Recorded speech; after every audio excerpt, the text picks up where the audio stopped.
Hi, this is Firestarter, and this is a review of the s.h.figuarts Kamen Rider Drake. And then back in the day in 2009, the layout is like a gray box with the figure or the character here in black and white. And then we have Bandai, Kabuto logo, and then Mask Rider Drake on one side, on top, and on the other side. And then at the back we have just 4 poses for Kamen Rider Drake. Now let's open the box and let's take a look on the s.h.figuarts Kamen Rider Drake.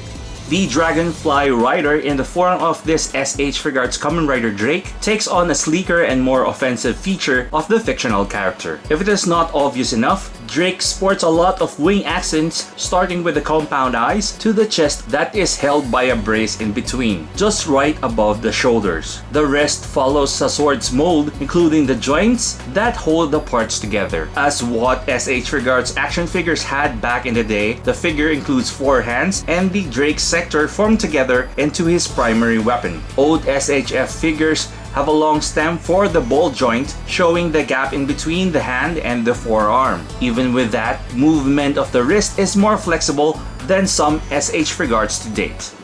So here is the figure. So the articulation points, we have a head and neck joint.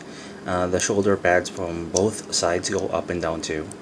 And then we have an upper bicep cut here, double jointed elbows, a wrist joint, and then upper torso and waist. The waist is quite limited because on how it was molded back in the day.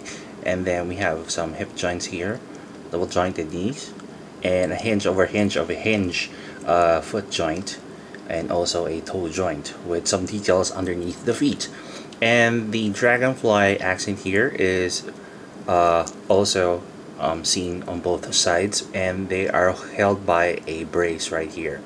So some of the things that you want to take a note of is taking out the fists, although they are easy to do. It's just that on some old s.h.figuarts, the ball joint just snaps off if you are not careful enough. And just take care of this joint here, or the shoulder pad right here, because it easily snaps off whenever you hit the Dragonfly wings here on both sides.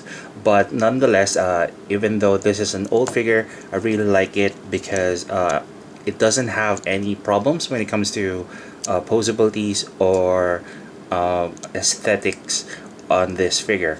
I really like the compound eyes on Kamen Rider Drake, and also the joints. Luckily I don't have the bow-legged problem that was a major issue back in the day for most Kabuto figures.